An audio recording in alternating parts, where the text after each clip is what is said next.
Welcome to the Call Like I See It podcast. I'm James Keys, and in this episode, Call Like I See It, we're going to discuss recent reporting coming out of the Middle East that for years now, Israel's government has played a role or has backed the propping up of Hamas and the Hamas government in Gaza through its backing of millions in funds that were from Qatar that were going to Hamas. And later on, we're going to react to the report that the richest 1% of people in the world are putting out as much climate change causing carbon in the atmosphere as the poorest 2/3 of the world, 5 billion people or so. And just kind of discuss what that means from the standpoint if we're trying to get this is something we're trying to get under control. Joining me today is a man who keeps a positive attitude, even if he tends to look at the downsides of things from time to time. Tunde Ogunlana. Tunde, are you ready to show the people why things are only kind of blue? Yeah, man. You're supposed to let them get through the show to learn that I'm going to be glass half empty, negative guy. You know who my new nickname should be is, remember Eeyore from Winnie the Pooh? Yeah.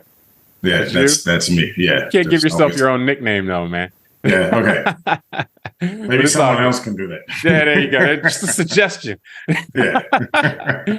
But no, we're recording this on December 12th, 2023. And since the surprise attack on Israel by Hamas, we've seen a lot of reporting on the millions or perhaps billions of dollars that Qatar has been providing to Hamas in Gaza. More recently, the reporting has gone deeper and focused on Israel's role in this and Israel's backing of these payments. And then also going into why Israel, the why, so to speak, why would Israel be backing these, even with Hamas's professed, intention to destroy Israel and their, hostility, so forth.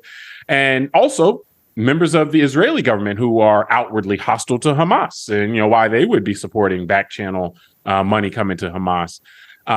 Particularly, looking at where, some of the reporting is coming out that intelligence sources in Israel raised a lot of concerns about this and what the money was going to. So just at a most basic level, starting there, what stands out to you about the reporting on Israel, that they were backing the funneling of millions of dollars from Qatar to Hamas over the years? I'd say for me, being an American that is not, constantly looking at the situation there, I was surprised because it sounded like something that, it's like, well, okay, the Israeli government knew and understood that billions of dollars flowed specifically to Hamas in over almost a decade. That's shocking, to when you understand the nature of the relationship between both governments, really, because Hamas is the government in Gaza and of the Palestinian people at the time, at the moment. So I was first shocked to learn that, but then in reading further, understanding this has been kind of an open secret in the Israeli world. Their media have been talking extensively about it. It seems like since 2018, it's been public information in Israel and been a big source of their political infighting among the Israeli people. So, I would say I was surprised, but then I was surprised to learn that it wasn't something that was new to many Israelis. So it's especially in the context of what just happened with this huge attack, surprise attack by Hamas on Israel. It sounds crazy, like, oh, and they were, blessing that these guys getting all this money, for all this time. But yeah, it doesn't. Once you dig into it a little bit, it seems kind of it's somewhat understandable at the top level, saying, okay, a lot of this money is going to pay salaries of government employees or teachers and so forth. And there is concern, and there has been concern the whole time that money's fungible. So if money's being provided to pay for these important things that are good for the people, then other money can be diverted to buy weapons or things like that, or that money also was going to buy weapons or things that ultimately could be used to attack Israel. And so you understand the concerns from that standpoint, but at the same time, there are a couple million people there. And so the idea in general that money is going there, there does need to be, money that is spent to make that society work there. And then that Hamas is in charge, I think, complicates it, because Hamas and their outward and kind of just their principled stand, or their bottom line stand, I should say, more so like their stand that is their defining stand is the best way I want to say it, that Israel shouldn't exist. And so that's what complicates it. If Hamas isn't that, if Hamas is just seen as a government and saying, okay, yeah, this is government aid going to them so that they can do their operations, then, it doesn't sound as shocking, So I think it's the who with Hamas. And then also the who with some of the people in Israel who were okay with this, that really makes this stand out. Yeah, I think, that's why, look, this conversation is great, because what we're doing and going to continue to do is do something called nuance. I say it with a smile because everyone knows what I'm saying. And I joked, I think, on a recent show, we weren't talking about Israel, but I made, on this whole conflict that's been happening since October. But I made a comment that I said, I just did a side comment about something in the region. And then I said, I'm not going any further because there's a bunch of landmines in that conversation and we're guaranteed to step on them. Right. And so I think that we can say that today, that this is one reason why I enjoy this kind of conversation, because this is probably one of the most complex issues in the modern world right now, the whole Israel and its neighbors and the last 75 years of that experience. And there's a lot of people that have built up emotional cash capital on both sides of the issue. Both the Israelis and the Jewish population has very strong feelings. And of course, there's Arabs and the Muslim population that also have very strong feelings. And we are sitting here in the United States watching it from the outside, but still heavily involved.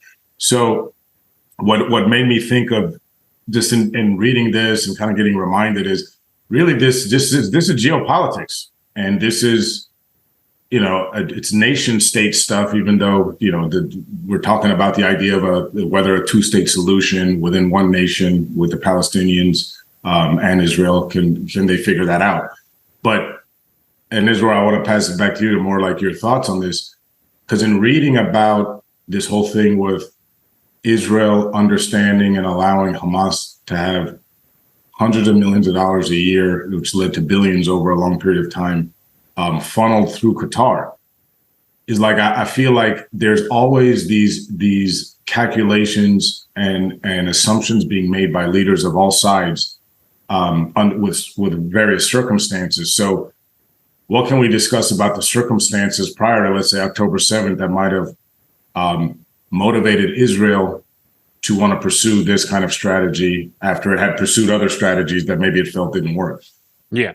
Well, yeah. And I want to get actually to specific, because there's a lot of discussion on the motivation, and I want to talk about the motivation right now. Just kind of before I get there, though, one of the things I think, and I think this is the piece that is the most important, because if you frame this issue as, and I touched on this briefly, but I just want to make it more clear, if you frame this issue as Qatar provides millions in aid to Palestinians in Gaza, that doesn't sound that bad. It sounds like, hey, that's probably, like that these people that, they need power, they need teachers, they need all these things that, and that's not a big economy there to generate that kind of money. And so it makes a lot of sense. When you say that Qatar provided this money to Hamas, it's received completely different. And, Hamas, part of the issue, I think, and this is going to get into the motivation, is that observing Hamas over the past, however many years, and then particularly most recently, and just kind of their approach to the difficult situation, is that Hamas seems to be an organization, and I'll use a word to actually use it here in the United States from time to time, but I think it's an interesting kind of parallel. They're built on grievance. Like, everything that they stand for is about, we've been wronged, and so therefore we have to, the only way to make it right in their mind is to get rid of Israel and to take the land, or have all of the land for themselves. And so, as that being the organization, every interaction with them is going to be clouded by that. And so, as you pointed out, aid going from one nation to another is not something really we blink about normally, and so, but it's the fact that it's Hamas that's in charge here that's going to then benefit from and be, in many cases, some people put the term propped up by this aid, that it gives us all this pause to say that, hey, should we be providing aid to a entity, a government type entity who doesn't want to, like, their main goal isn't necessarily to take care of the people that they're governing. Their main goal is to try to take out somebody else. And so that's what raises the question to make it a lot more complicated in terms of this aid package. But ultimately, like I said, the money going to the Palestinian people is like, well, yeah, that's good. Somebody should be helping them out. They're in a tough spot there. I do want to get to the motivation though, and then the motivations of, well, there's humanitarian motivations, in terms of why this money could be going or why Israel could be allowing it to go. There's other motivations that have been raised in terms of why Israel, particularly like Israel has a political spectrum as well. There's people that are more hardline against the Palestinians or that don't want to have a two-state solution. There are people that are interested in coexistence and, possibly talking about that. And so one of the revelations is that some of the people that are considered to be in the camp that's more hostile to Hamas, including current Prime Minister Netanyahu, were okay with this money going to Hamas, which is in opposition to their kind of public facing, hey, this group is a problem, so to speak. Do you buy, that the motivation here, from, Netanyahu or like-minded people, and he, as you've pointed out, there was argument even amongst his allies of whether that was good, but amongst the people that were actually made it happen, do you buy that this was more about humanitarian, more about possibly moderating Hamas? Like if Hamas is getting this money, then they may moderate, they may become less obsessed with destroying Israel? Or do you think there were more sinister kind of motivations in play, which some people have raised, that by propping up Hamas, you keep the Palestinians divided between Hamas and the Palestinian Authority and so forth, and it takes the pressure off, so to speak, to have to negotiate a two-state solution or even go down that path? How do you lean in that? Well, I think you're hitting to the crux of what comes up in a lot of societies with all this stuff. And I think you did a great job of saying and acknowledging that, there's a spectrum of political ideology in Israel itself, that like any other group, the Israeli people aren't a monolith that all just think one way. And same with most notably to this conversation also, so are the Palestinians. That's what I was going to say. The Palestinian Authority, which is more moderate, versus the Hamas, which is more, extreme. Yep. And so, and with its neighbors, I mean, look, every large group of human beings is going to have a spectrum of people's opinion. And that's where you look at democracies, which generally allow some of those ideas maybe to compete and people vote in their leaders periodically and all that, versus an authoritarian regime, which won't allow certain ideologies to come up. But it doesn't mean that the human beings in those societies don't still share a diverse spectrum of beliefs. And so the point I make with that is, I think to answer the question directly, it's probably a bit of both. And that might not be an answer that satisfies some people. Because, look, I can see it's like any other issue when you have humanitarian stuff and all that, and you're dealing with different groups culturally, ethnically, and in this case, religiously, that don't trust each other. Yeah. Because I think that most people, even the harder right Israelis that aren't too, rabid in their views, will acknowledge there's humanitarian issues in Gaza and the West Bank and these areas where if you just don't have a lot of food or sanitation and all that, you can have disease and all that. They're like, people generally will accept that as a fact. Yeah. When there's blockade and, you're not allowing a lot of stuff coming in, you're not allowing for the place to really to reach its potential, so to speak. Right. So there's going to be created, humanitarian concern.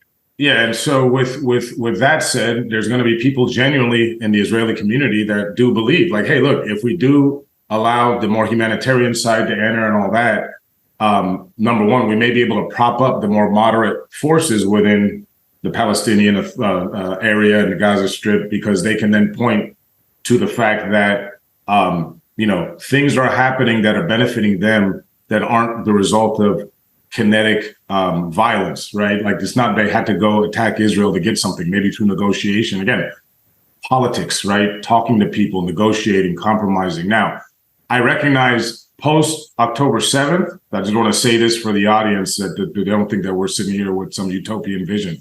I recognize the idea of compromise for both sides now is out the window and having some sort of seat at the table.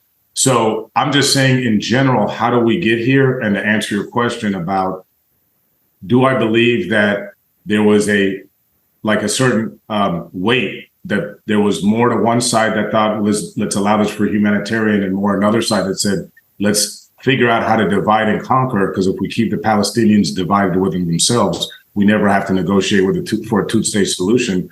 I think that there is a truth that there's both in there. Now, the problem is for Netanyahu's government, I'm going to quote some things that have been said by people in his cabinet, is that people within his own government administration have openly spoke of having a strategy to not support a two-state solution. Yeah. And part of that strategy was undercutting the Palestinian Authority, who was more of the true political arm that was kind of designed to negotiate and all that, and to prop up Hamas, yeah. Which is, like we said, is stated in their founding that they're a military wing, and they want to destroy Israel. So yeah. I'm going to quote here a gentleman named Bezalel Smotrich, apologies for any bad pronunciation. He now serves as Mr. Netanyahu's finance minister now. So he's a government official under Netanyahu's cabinet. He said in 2015, one effective way to prevent a two-state solution is to divide between the Gaza Strip and the West Bank.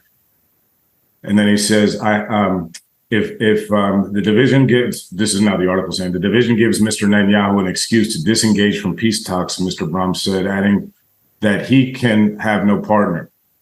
It says Mr. Netanyahu did not articulate this strategy publicly, but some on the Israeli political right had no such hesitation. And then it quotes this quote to the gentleman that says, that I just mentioned, the Palestinian Authority is a burden, he said. Hamas is an asset. When your finance minister is quoted as saying that, that's kind of tough, you know, because particularly because that's the cynical view. And that's, I think that is what's going on here, honestly. Like there are a lot of steps that Israel could take if it would from a humanitarian construct that don't involve this kind of, like you said, open secret funneling of money. You know, like there's a lot of ways that they could do, ways that they could use to actively build goodwill amongst the people. Like this doesn't even actively build goodwill. Like, so Israel doesn't even get the full benefit from allowing this money in from a humanitarian concern in terms of winning hearts and minds and saying, hey, we don't necessarily need to be your enemy here. Like they're not even benefiting from that. You know, they're still seen as the bad guy here, so to speak, because if money is getting brought in, you know, like it's not super officially. And so I think it's definitely that they're the people in charge, or the people who have been in charge, want to maintain a hostile relationship with the Palestinians to avoid either negotiating a two-state solution or giving back territory or stopping settlements and so forth. And so Hamas is an asset for that. As long as Hamas is prominent, then the Israeli population can be you can point them at Hamas and say, hey, you know, we gotta maintain a very, you know, like adversarial relationship with them because this is their stated goal. We can't, essentially, this looks like Israel, or some of the brain trust in Israel, decided they can't allow Hamas to fail. One of the things that happens a lot of times with these extreme groups is once they get in power and are unable to deliver a better life, then, well, they come to power when a lot of times the moderates aren't delivering a better life for people. And it's like, hey, you know, you guys are talking about negotiation, you guys are talking about all this other stuff, and none of it's working. And that's how Hamas, in large part, came to power, is that the Palestinian Authority was preaching moderation and wasn't getting anywhere, you know? And so the Hamas comes in, and then a lot of times that these types of groups become, you know, the dog that caught the car, so to speak. And, you know, in the way that, like, you know, ISIS, you know, in certain areas of the Middle East, once they took over, they couldn't govern. And so they start flailing. They start losing the hearts and minds of people that they just won, because it's like, oh, you guys are no better, or you guys may be worse, you know, because you want to run around and fight and stuff, but you're not making anybody's lives better. So the propping up of Hamas includes allowing the Palestinians to feel like Hamas is making their lives, you know, is not making their lives worse, so to speak. And so that, to me, is like, it's a cynical view, but it looks like that was the view that was taken by many that were in charge, is that, hey, we want Hamas there. We want an adversary there, not someone who's willing to work with us to keep the pressure off of us having to work with them. And that's a dangerous game to play. I mean, you see it in some of the quotes that are, you know, I mean, I saw you pull some of the quotes, but some of the quotes talking about that they didn't think Hamas, like there were certain reports, they didn't think Hamas was willing or able to attack anymore. You know, from a large scale standpoint, it's like I mean, it's a lot of, like there's like fairy tales and fables about this stuff. Like the like, oh yeah, they can't get me anymore. La da da da da. And then they came and got you, and it's like, oh man, like that's a very, very, very. I mean, it's a betrayal of the people, really. Like in my view, in the sense that someone who says they're trying to get you, and you're saying, oh, I don't think they're really going to get me. Let's keep them propped up, and then they come and get you, and it's like, oh no, the people who pay the price isn't the prime minister who made the decision. It's the people that were on the ground. And, like the citizens. So, I mean, I feel really bad for them from that standpoint. And like Hamas, being openly saying, hey, we are violently opposed to you. And, if you don't take them at their word and something happens to you, then it's like, man, or something happens to your people, then, you've really dropped the ball. Yeah, well, that's where, I mean, there's a lot of correlation, even though they're two very different events that unfolded very differently. That's where I see a lot of correlation with 9/11 for us, right? Like, this idea that obviously Al-Qaeda wasn't our neighbor on our border and all this stuff, but this idea that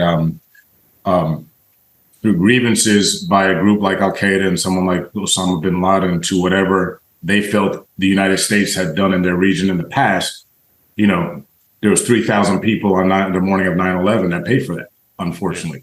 And then the similar kind of flow after that, right? Our discussions internally as a nation of how do we respond to this? And remember, there were some Americans who, I remember specifically certain names like Phil Donahue, Bill Maher. Remember, he got his show Politically Correct on the public airways canceled because he was going against certain responses we had to Iraq and Afghanistan afterwards, after 9/11. And so there was this idea, or not idea, but conversations about, well, this happened. And so should we then, one answer could be to prop up, try and do more humanitarian over time, prop up the more moderates, help them build democracies and get out of this authoritarian streaks and all that. And another was, no, we got to go get those guys and get them out and this and that. And if you remember, that's where this is why it was a good reading this stuff about how Israel's handled itself in these recent years around this topic, because it just kind of reminded me that, yeah, people do have ideologies in leadership and all that, and that's part of being a human. So I'm not saying that you shouldn't. But to your point, the ideology of the Netanyahu government did not help the case for not having Hamas be such a dominant player and their ability to, like you said, money's fungible. And we're hearing this not from detractors of let's say, political stuff or people that are peaceniks and all that. Again, I'm reading here from a gentleman named Yossi Kuperwasser, a former head of research for Israel's military intelligence. I mean, that sounds like somebody who's deep in the game. Said that some officials saw the benefits of maintaining an equilibrium in the Gaza Strip. And he quotes him as saying, the logic of Israel was that Hamas should be strong enough to rule Gaza, but weak enough to be deterred by Israel. And so, again, that's a policy. I mean, again, at the time, that probably seemed to be the best way to deal with that situation. It's like, let's play this equilibrium where if we can keep it in balance, it'll be okay. It'll be strong enough. And but we don't have to go to Gaza. It's a really tough balance if you just hear it. And just for a little context, because some of the alternatives, like the hardliners are saying, hey, we should invade. We should what's happening now, and so they're like, oh, so it was a middle ground, so to speak, to say, well, let's try to keep an equilibrium. And if we don't know if Hamas fails, we don't know if somebody worse is going to come in, so to speak, or somebody think about what you just said, because I want to stay on that, because you're right. It was a gentleman who's also an ally of Mr. Netanyahu, was trying to get Benjamin Netanyahu in 2016 when Netanyahu was prime minister prior, to basically, like you're saying, invade the Gaza Strip. And Netanyahu was like, nah, dude, we can't do that. And again, like I was thinking about it, I'm not going to blame Netanyahu for what happened in October for that decision in 2016, because in 2016, the world was in a different place. Imagine if Israel just went without provocation, and we saw the images we've been seeing now, the airstrikes and the amount of people being hurt, civilians, without any provocation. I mean, what would the world have done then? I mean, you can see how public opinion has turned against Israel now, even with the provocation that we all just saw.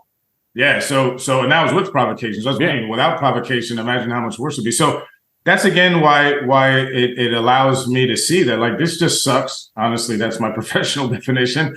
And there's just no, I mean, Because here's the thing that I think no one, again, wants to really discuss with this specific powder keg. And we've discussed it on the top discussions we've had on this topic. So one is the fact that it's the sad reality that you've got a group of people and European Jews, this is their descendants primarily. I mean, there's a few Holocaust survivors left, that were so discriminated against in their own homelands, in the continent of Europe, that they got kind of pushed out of the continent and said, okay, you guys go over here. And it was still at a time in the mid 20th century when the Western world powers, and this is where we have these issues now, even in our country, with how people see this idea of the colonial powers, the Western European nations and the nations like ours that are offshoots of them in Australia and Canada and our allies like that this idea that unfortunately at the time, there was still that type of attitude amongst the Western nations, and they weren't as concerned about what's going to happen with the people that are already in the Palestinian region. And let's just shove the Jews here from Europe, and then we can just leave that alone and we'll figure it out. So because no one's really gone back to the start of this and said, this was set up kind of in a way that didn't, it's kind of messy, and we still haven't dealt with that. Everything after that has been an offshoot of it. And the second thing is, and this is going to be very inflammatory for me to say, but I think we need to look at, this is all also stems from the influence of religion on humans. Unfortunately, that everybody feels like that's their homeland. And why don't we just say, yeah, it either is everyone's homeland and you got to figure out how to share it, or let's have a greater discussion about this is 2,000-year-old Bronze Age stories that we're still, think about all the emotional, mental, physical, financial energy that's going into these conflicts. And so I'll hand it back. Well, and that's kind of the thing. You tie it in with the religion and saying that, well, that's the reason why everybody can't just share it is because it has this religious basis. You know what? I wonder if someone would invent a country where the founding principles were that it was not to be governed by religion, but by the idea created within documents. Well, as you see from the United States, the experiment we call the United States, that doesn't stop people from saying that it's a religious country, even if the First Amendment of that country is even that there's no establishment of a religion. Even if that, people will turn around and say, no, this is a religious country. This is and try to govern based on religion. So that's kind of just embedded in the human in the human psyche, or in the psyche of many people, not all people, but just many people just want to view the world in those terms, want to govern the world in those terms. And most notably, which we'll get into, repeatedly, not govern the way that they live based on their religion, but govern the way that everybody else lives based on their religion. And that's, just what we see here. It's always, a lot of times with these religious disputes, it's about imposing what you want on other people, not about, oh, okay, I believe that you should be good to people and so forth, so I'm going to be like that. It's always about, or not always, but it's oftentimes about imposing on other people. This is the one piece I'll say on this, and then I want to move on to the last part on this, is just that this is where we see, like, a lot of times the more moderate approach is taken for granted, because if this effort to prop up a more extreme faction in order to, so to speak, allow your more extreme faction to garner support in your nation. Hey, if the other guys are crazy, you better put the crazy guys in your group in charge too, to go against their crazy guys. Is that to me, the illustration or what's illustrated by this is that you don't see this level of effort oftentimes. Hey, let's prop up the moderate guys. Let's prop up the guys who are trying to find a solution, so to speak, where everybody can live, a cooperation, a coexistence type of thing. Let's prop up those guys. You don't see that as often. And that, to me, is the solution. The solution is the people are responsive. And I say the people, this is any society, they're responsive to who delivers for them as far as meeting their needs or creating a society where their needs can be met. And so if the moderates, people who are coming at this from a cooperation standpoint, are treated a certain way, and because they're not out there pointing a gun at you and saying, oh, well, we'll take it for granted, let's take them as far as we can go, then they will lose support within their own faction, which is what happened with the Palestinian Authority, earlier this century, basically. And that's how Hamas rose to power in the first place, is that the moderates weren't making progress. They weren't delivering, quality of life and so forth. And then when the extremist gets in, then you say, hey, let's appease them. Let's prop them up. And it's like, well, hold on. Why? That same mentality, you could have a different approach, one that doesn't involve violence, if you take effort to support and prop up the people who aren't preaching violence against you. But it doesn't go like that, because the people who, again, the extremists around the world essentially beget more extremists. Like, it's interesting that they're the ones that most passionately hate the other side, but they actually empower each other, because by making it a more extreme world, the moderates are pushed out in a lot of societies, or in societies in general. Yeah. And so it's one of those things that, like, it goes back to one of those axioms from like the 60s, where it's like, yeah, you can't shoot your way to peace, so to speak. Like, you shoot, then you're just creating more people that want to shoot back at you. And in this instance, what we're seeing here is that if you prop up even if you take away the cynical view, even if your thought is, hey, let's maintain an equilibrium and so forth, if you maintain an equilibrium by propping up the moderates, or by helping them, deliver for their people, so that the people stay behind them, because it's like, yeah, these guys, like it may not be as emotionally satisfying, but it's something, as far as, we're going to get payback for all this stuff, emotionally satisfying in that way. But hey, I can eat, my kids can go to school, they're safe, we can put dinner on the table. So I'm good with these guys, these moderates. What the problem is, that's what I see. Real quick, I want to get to the last. Yeah, no, but it's good what you're saying. The problem is, I say there's two separate issues that I'm going to discuss. One is, the sad part is, because we project, all of us, right, me and you included, how we want to see the world. There's a lot of people that don't want to see the world like that, right? There are people out there that just do believe want to impose and want to dominate, and moderates are in the way for that. And I think that's where religion, unfortunately, that part of religious doctrine, because religion is a wide spectrum too. We know that all the three Abrahamic religions have beautiful, eloquent, parts about helping the poor and all that, and they also have about smiting people that don't believe in the deity, just like you do. So people choose which one of those they want to follow, and the people that choose the one about the smiting the enemy, they're out there. And I think that's what makes this Israel-Palestine issue, just to finish up on your comment, so, I think, I wouldn't say unique in that way, because there's been other tensions historically, but in our modern world, it's fairly unique for us today to be alive during this, because I could see, while you were talking, I could just see both an Israeli and someone from the Arab world yelling at you, saying, yeah, but they did this first, and that's why we got to behave this way. And to your point about the escalation, right? Yeah. But now we've got 75 years of that.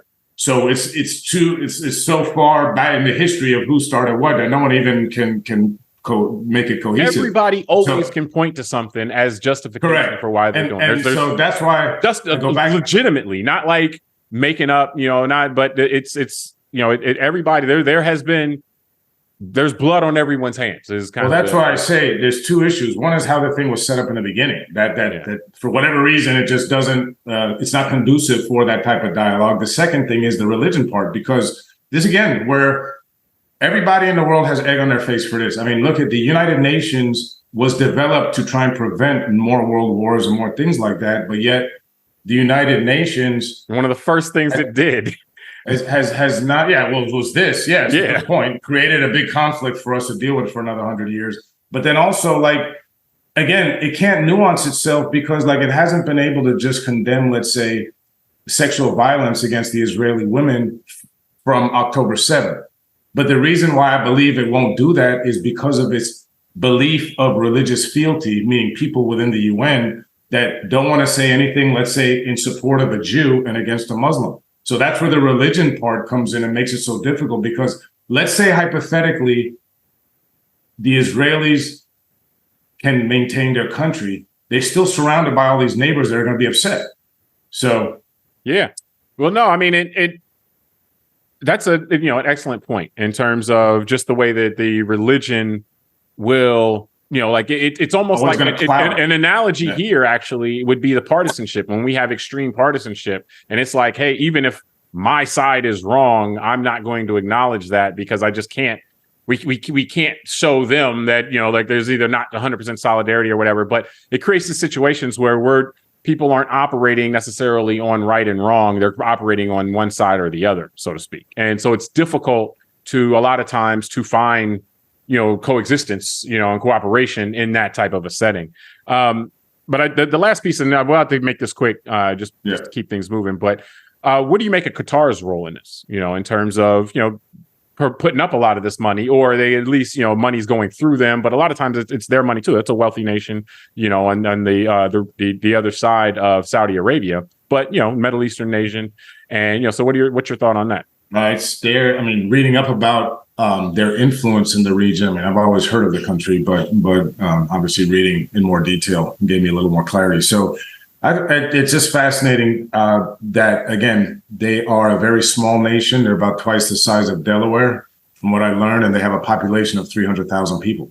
So I was that's citizens. There's many more people than there. There's like almost 2 million people there, but there's not all of them are citizens. Okay, so, but still, I mean, even just 2 million people, I mean, to have the type of influence they have, it's pretty big. And obviously it comes from, fossil fuels and oil.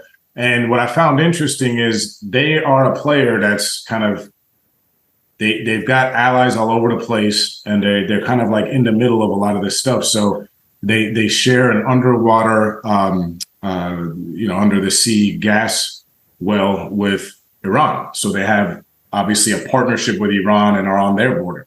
Then they're, like you said, on the border of Saudi Arabia, and that relation, and Saudi Arabia and Iran hate each other.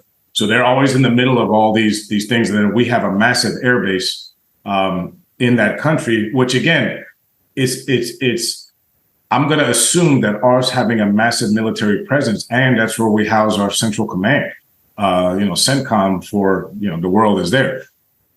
I'm pretty sure that also keeps the region a little bit of a lid on things. So I found Qatar's role in all this very interesting, that they seem to be this small country that's developed a very unique role in the region and therefore the world in keeping these negotiations. They're very instrumental for the hostage release recently and all that kind of stuff. So, yeah, I mean, I think that honestly, I mean, you again, set aside, you put the labels on, the money's going to Hamas and stuff like that, the complexity that I spoke about. But generally speaking, you need people that can talk to everybody, and so Qatar has a security, partnership with the U.S., largest U.S. presence, as you were pointing out, some of the details of that largest U.S. presence in the Middle East. They deal with Iran on certain things. They were the ones who, were able to negotiate a lot of the hostage releases, as far as being a go-between. So, I mean, to me, it seems like it's good to have someone in this instance, like playing the role of Qatar, who has a relationship with people on different sides of, like different, everything's not one side or the other. There's, they're four-sided or, six-sided or whatever, but has a relationship with a lot of people, and one that can, they can serve as a conduit to try to build some trust for conversations and so forth. So, that they were now from them, I don't know, from what I've seen, I don't know that you look at the same, or you look at it as cynically in terms of why they would be looking to provide aid funding, so to speak, to Hamas and to the Palestinians in Gaza. I mean, that's been going on a long time. That doesn't seem to be about helping Hamas attack Israel. Like, they know that that's going to be a part of it or whatever, or at least, that's going to be something. But they seem to be really also in that a lot for making sure that the people's lives are decent. It's a wealthy nation, so them helping spread the wealth like that, again, is something that you would look at as something that is, something commendable. So, but it's again, the complexity of it, if it's Qatar is giving money to Palestinians, it's like, okay, somebody needs to be helping them out. They're in a real tough spot.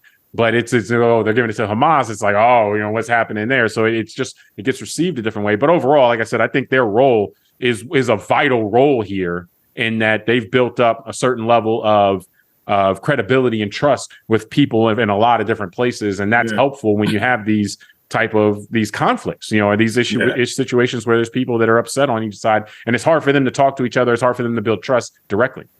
Yeah, and the one thing I just finished off on saying for this section is, even just in preparing for today was another reminder why I think us in the West and in America, we need to be very careful when we discuss and make assumptions about what's going on in the Middle East. I mean, I learned in reading that, remember when Donald Trump, when he was president, I think it was early in his administration, sent a tweet that Qatar was like a terrorist nation or something, and it caused a big uproar. And I kind of thought about that in preparing for today, so I wanted to read about it. And what happened was, because, again, Trump's, personally has a fondness and with the Saudis. Saudis don't like Qatar because of Iran and their relationship with Iran, and there's just a whole thing. And so what I read was there's a jockeying thing that's going on there in terms. But check this out, this kind of level of detail, which is that what happened. They're saying is that Qatar paid $1 billion to an Al Qaeda affiliate in Iran, and that upset Saudi Arabia. So what the hell are you guys doing here? And so what happened is, he said allegedly to free members of the royal family, the Qatari royal family, who were captured during a hunting trip. I mean, think about that, because of the vast areas that they're in. So these guys are out hunting, probably went over the border, maybe to Iran or something, and then get captured by these guys who are this Al Qaeda affiliate. And so it's really a ransom. I mean, if this was all true, right? And so they got to pay $1 billion over there. That's Saudi. And that's what I mean by all these. We can relate to that with this tribal and ethnic history that these people have in the region. And that's why I say, for us to come in there and always have our opinions about how they should be doing and living their life.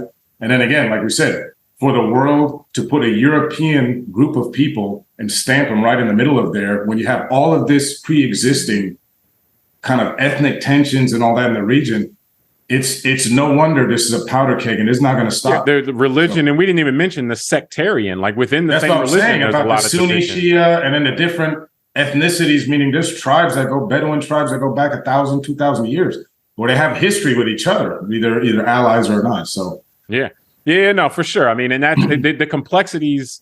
We could be easily manipulated, if we don't take time to kind of figure out what we're talking about here.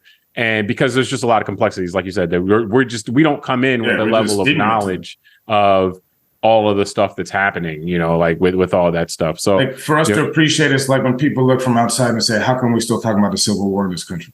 Right? Like, well, that's a very complex, but it seems easy, but it's not, right? I mean, we're still sitting here arguing about it. Oh, it's easy though. States' rights. I forgot. Thanks, man. I can go about my day. Glad I could clear that up for you. Yeah, okay. Didn't know it was that easy. Call me after the show. Let me know what else is just that easy to figure out in life. All right. So no, but we got to move to our second topic. It was just something actually that you had sent me a couple of weeks ago, which was, it's one of those shocking headlines. Richest 1% emit as much carbon as the poorest 2/3, in the world. And, like that's the scale of that's actually hard to understand, in terms of, because we're talking about a lot of carbon, and so, but basically in terms of the carbon, our emission of carbon dioxide, and carbon and so forth into the atmosphere carbon is a greenhouse gas. So that traps heat. That's what greenhouse gas means. Like Venus is hotter than Mercury because it has a bunch of greenhouse gases in its atmosphere, even though Mercury is closer to the sun. So we're putting a lot more greenhouse gases in our atmosphere, and the understanding that that's going to cause more heat to be trapped, more heat, to be trapped in the earth, and the climate to change because of that. So what's your reaction to seeing that, it's not equal opportunity in terms of us as, citizens or people in the world that are pumping out carbon into the atmosphere, and that actually there is some people bear a lot more responsibility to how much we're putting, how much carbon we're putting in the atmosphere versus others. Well, since you allowed me to have such an easy solution to our issues with dealing with the Civil War and our cultural wars here, I will just say that it was my impression. I was told that it's somehow combined with ESG and the Great Replacement Theory, this whole thing about okay, so you want me to be serious again? Yeah. No. This was interesting, man. It's not surprising that I felt like they did have some stats that I was like, well, how did they come up with this number? I think when they said just like that guy, Carlos Slim, that one of the wealthiest people in the world on his own is responsible for some huge percent, like 10% of all emissions. Mm-hmm. I realized, like, yeah, it's not like him personally just by flying his jet around 24 hours a day or something. It's because things he owns and correct. It's because the way that I guess Mexican capitalism works is he can own actually a whole infrastructure of the the oil and gas utilities. So in a sense, and this is probably public information because I would assume if that's the case, then we could include the Saudis and the Qataris and these other people that are sitting on mass oil deposits. So, but long story short, yes, I think like most things that we look at when you deal with a large population, those at the top of the wealth class generally are going to have a larger impact on whatever it is. So if you look at tax policy, we see those stats that, wealthy people pay more taxes than non-wealthy people.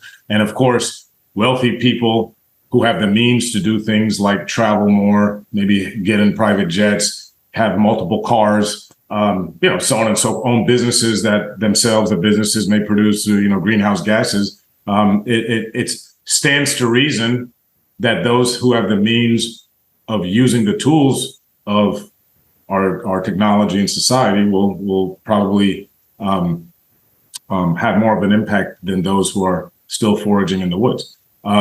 And it's interesting because we pick on the 1% a lot, but to say that most of us probably in Western worlds fall into the top 10%. Many people, I'd say middle class and upper middle class in Western countries, they said that just the top 10% in the world makes up 50% of all the carbon output. So, I would say most of us in Western nations, it bears some responsibility, and it's understandable understanding who produces fossil fuels. Yeah, no. And I mean, this is one of those, like, if it strikes you, the headline is to make you click, type of thing, but it makes a lot of sense. I mean, like the people who are the richest 1% control a lot more tools of industry and tools of transportation and tools of all that. So I think the bigger takeaway here is that a lot of times we end up in this situation where we have this Jedi mind trick going on where everybody's supposed to, in terms of the solution, everybody's supposed to contribute equally. And that's just not the case. Like, there are some people that need to contribute a lot more in terms of the solution, and that's okay. And there's some people that, their contributions to the problem are very low, and their contribution to the solution will be very low as well. And so when you talk about like a concept like progressive tax rates, like, oh, that's not fair, it should just be a flat tax. Well, no, like the nature of a progressive tax rate is that as you increase in, let's say, strength, then you should carry a heavier burden. And it's not supposed to be proportional. It's going to be exponential, And so to me, that's really what the takeaway I see this is that we should be asking more of the people who are doing the best among us in terms of solving the problems. And really it's footing the bill, but also whatever other kind of in-kind contributions that need to be made in terms of solving the problems of society. Now, the problem is that the few are easier to organize than the many. And so while the few are outnumbered by the many, that's always been the case. There's been the haves and the have-nots, and the haves know how to manipulate the have-nots so that the have-nots never look around and say, hey, you guys should be doing more for this whole humanity thing. And so it's an uphill climb. I'd argue it's only happened once, in history, really. You look at like the post-New Deal, United States, where you really had this situation, a more egalitarian society where, people there were still rich people. They still made a lot of money. But in terms of the way society worked, you had this largest middle class in the history of the world and all that. But going beyond just the income, again, I think we should look at this and understand that this is why when we say there should be a higher burden on people who do well, this is the kind of reason why that is. Yeah, no, it's a very interesting point. I mean, even when you talk about the New Deal, it makes me think of, again, people could be upset that I say something like this, right? But the New Deal was an excellent program to lift many Americans out of poverty and build us the largest middle class in world history within a generation or two later. But you know what? The original New Deal excluded blacks. Remember that was a negotiation. A lot of the programs did. A lot of that a lot of the negotiations when they were designed, again, politics and compromise, right? The compromise was for the southern states to get on board with Roosevelt was, again, they wanted to make sure that blacks weren't going to eat off this and have some sort of benefit from the New Deal. So, and it took, a little bit of while for it to include blacks, right? So we can even say, and that's why to me, this is a more difficult lift for us as humanity, because I just gave an example of within a country where compromises had to be made and not everybody was allowed to participate in, at least initially, and again, the outcome of that compromise in discussing the New Deal. Now we're just going to try and get nations around the world to agree that the wealthier nations somehow need to fund the poorer nations and blah, blah, blah. I don't think this is going to work. And I think that this doesn't look good for humanity moving forward. The earth will be fine, as we joke, but we're going to have some may not major issues with our habitat and die-offs with species that's going to lead. Because remember, we need bees to pollinate flowers and all that. Maybe cockroaches don't, and fish in the sea don't care about bees dying. But, it's going to affect how we deal with food and everything else. So, because I want to pull some things from here. I mean, from the UN report on this, again, a quote from it: to address climate change, we'll need to dramatically reduce inequality and provide support and climate compensation to the less wealthy nations. And I'm reading like, oh no. Yeah. And then I see here, it also suggested a 60% tax on the income of the world's wealthiest 1%, which the report calculated would lead to a $700 million ton reduction in coal emissions. So that sounds great and pie in the sky. Yeah. Who the hell is going to confiscate Elon Musk, Carlos Slim, like you said, the head of this, Mohammed bin Salman's income from Saudi Arabia? I mean, you really want to go to the top world's 1% and say, we're going to tax you at 60%. Yeah. And then who's going to collect that tax, right? And then who's going to make sure? We just had a whole part one about money being fungible, and money that was supposed to go to humanitarian stuff in Gaza, something that got siphoned off to Hamas. So who's going to make sure that all that money that you're taxing these top 1% is going to go directly to help the earth and the climate and not be siphoned somewhere else? Well, that's why I just think corruption involved, and then it'll just be a whole nother thing. But and that's why I think we're in an inevitable track here. And I appreciate anyone who's trying to do the right thing with the environment. I'm not going to say we shouldn't. But reading this stuff and knowing how human beings are and assuming that the top 1% is going to agree to a 60% wealth tax, and the alternative because they would have to tax themselves, to your point. Correct. Who's going to do it? It'd have to be themselves. It would have to be. No, they're going to build more. Saudi Arabia would have to tax its own people, which would be the rulers of Saudi Arabia and this type of thing. And so it's just not going to happen, so to speak. Think about this. But billionaires are going to spend more money trying to get to Mars or build an Elysium type of thing, because that seems more forward thinking if you're at that level, right? Like, oh man, I don't want to trust all these people, these idiots with my money. I'd rather just build something and get out of here and see if we can figure that out. I just don't. I'm very discouraged reading this. Actually, I just don't see. It goes into what it would take, so to speak. And correct. There is and this goes back, throughout human history, so to speak, at least as far as we can tell. We weren't around to see the hunter gatherers and so forth. But the impetus to externalize your costs and internalize your profit, so to speak, or your benefit, is what ultimately what this comes down to in a lot of ways, is that, putting carbon into the air as opposed to having to capture it or something like that is a way to externalize the cost. And that allows you to make more money. You internalize your profit from that standpoint. I mean, that's taught. And, from a corporate standpoint, a lot of times is how can we do this? And so the environment and therefore the people end up getting a short shaft in that, unless there's some government there to create a disincentive to do that. Now, the 60% tax, that harkens back to, in the United States, there was 75% top tax rate at one point, 93 top tax rate percent, 98.3%. And what that's supposed to do, you're not really going to collect that, that type of tax a lot of times. What it's supposed to do is change behavior. And this is something that oftentimes is not thought about in terms of tax rates and tax policy, is the way that tax rate and tax policy can be used to change behavior. And what you end up doing when you have a confiscatory tax like that is you change the behavior. Say, all right, well, I'm just not going to, at least above board, I'm not going to make that much money, because if I pull that much money out, then I'll have to give it all up. So I will put money back. I will reinvest the money in other ways, or donate the money, or do anything. I'll do things with the money to make sure that I don't hit that top tax rate. And the point of a high tax rate on the top 1% to try to change behavior from a pollution standpoint would be similar, So, but I think it's not going to happen worldwide.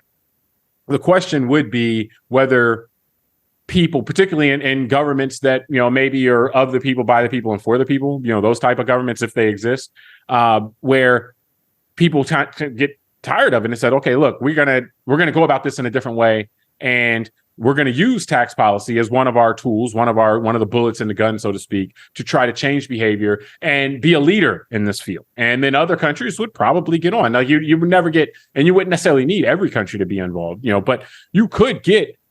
There's a lot of things that countries have done that defy logic, so to speak. It defies logic. Nuclear anti-proliferation defies logic in many ways. So there are ways, or it is possible, so to speak. It's unlikely, and as long as kind of the elements that push, whether it would be kind of this personal, I'm on my own, I'm going to do all this on my own, and I'm not worried about everybody else. As long as those elements are in charge, obviously nothing would happen, because those elements are always looking to externalize any costs, to everybody else and say, hey, you guys deal with it. I'll be off, in my castle somewhere and, doing what I need to do or whatever. I mean, castle is probably a 500-year dated, reference, but whatever the people with all the whatever they have to do now. Speak for yourself. I got a chateau somewhere in Europe. I'm not telling anybody.